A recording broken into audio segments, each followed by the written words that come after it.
네, 다음으로 박주민 최고위원의 발언 있겠습니다. 조선일보에서 미국이 우리나라가 주한미군 방위비 분담금 증액 요구를 들어주지 않으면 일개 여단의 미군이 철수하는 방안을 검토 중이다라는 보도를 단독으로 했습니다. 그리고 자한당 의원들이 이 보도를 확대 재생산하고 있습니다.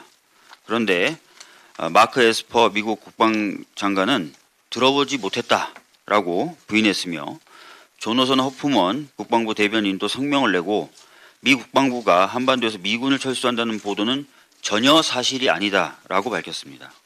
심지어 호프만 대변인은 익명의 소식통 한 명을 인용한 이런 기사는 얼마나 위험하고 무책임한지 보여준다고 하면서 조선일보에 해당 기사를 취소하라고 요구했습니다. 근거 없이 잘못된 보도를 하는 것도 문제지만 잘못된 보도를 이용해서 안보 불안을 야기하는 것은 더욱 큰 잘못입니다. 안보에 대한 불안을 통해 정치적 지지를 얻는 것을 흔히 안보 장사라고 합니다. 안보는 안보 장사를 통해서는 절대로 살 수 없습니다.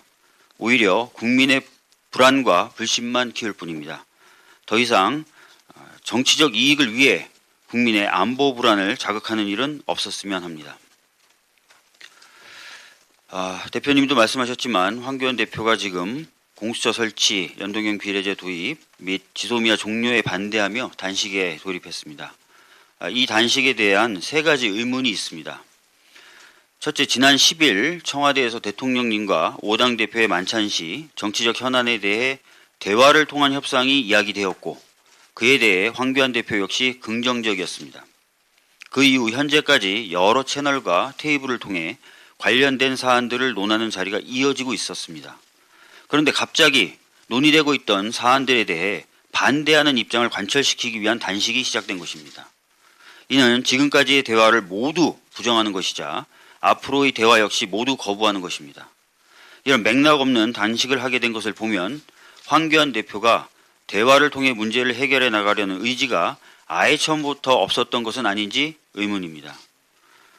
둘째, 황교안 대표가 단식의 목표로 내건 사안 3가지 중 2가지는 국회에서 논의되고 있고 국회에서 해결돼야 되는 것입니다.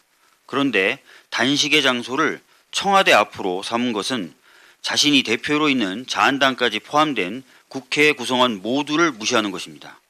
황교안 대표의 머릿속에는 오직 대통령 그리고 그에 맞서는 자신만이 있고 자한당을 포함한 국회 구성원은 없는 것이 아닌지 의문입니다.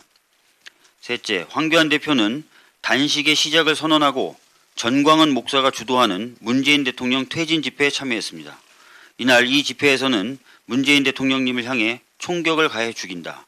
저런 대통령을 살려두겠냐는 발언이 쏟아졌다고 하는데 이런 발언에 동의하는지 의문입니다. 이 점에 대해서 분명하게 밝혀주었으면 합니다. 또 단식을 시작하면서 전광훈 목사가 주최하는 집회에 참여할 정도면 전광훈 목사와 특별한 관계로 보이는데 도대체 어떤 관계인지도 의문입니다.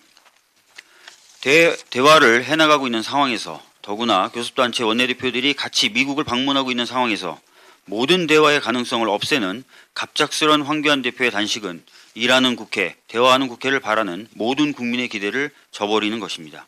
또 단식을 시작하면서 그동안 지속적으로 극우적 발언을 해 문제가 되고 있는 집회에 참여했다는 것은 황교안 대표가 소수의 극우적 세력의 말에만 귀를 기울이고 있는 것은 아닌가 하는 걱정을 들게 합니다. 국민의 우려를 불식시키기 위해서라도 황교안 대표는 단식을 그만두고 대화에 임해야 할 것입니다. 짧게 다른 사안 하나도 좀 말씀드리겠습니다.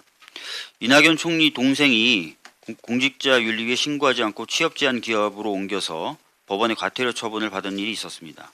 이런 사실 자체를 알리는 것은 이름 필요할 수도 있습니다. 그런데 이 처분의 결정서가 이 총리 동생의 주민번호 등 개인정보가 적혀있는 상태로 당사자가 받기도 전에 자한당 곽상도 의원에 제공되었다고 합니다. 이후 이 결정서는 여러 언론뿐 아니라 SNS상에서도 유출되고 유통되고 있습니다. 대법원 예규에는 개인정보 보호를 위해 판결서 등을 열람 복사할 경우 이름, 연락처, 주소 등 당사자를 특정할 수 있는 정보를 모두 비실명 처리하도록 돼 있는데 언론 보도에 따르면 이 같은 규정을 위반한 채 국회에 파견되어 온 판사가 곽상도 의원에게 제공한 것이라고 합니다. 개인정보가 담긴 상태에서 결정문을 제공한 판사도 잘못이지만 이후 이 결정문이 여러 언론 등에 유출되도록 한 것은 더 큰 잘못입니다. 만일 이러한 유출이 곽상도 의원에 의해서 이루어졌다면 개인정보보호법 위반 등의 책임을 져야 할 것입니다. 곽 의원은 올해 초에도 서울시 교육청으로부터 문재인 대통령 손자의 학적 자료를 제출받아서 문재인 대통령님의 딸 가족의 해외 이주 사실을 공개해 논란을 빚은 바가 있습니다. 반복적으로 이런 문제가 이루어지는 것을 막기 위해서라도 이번에는 응당한 책임을 꼭 져야 할 것입니다. 이상입니다. 다음으로 박강원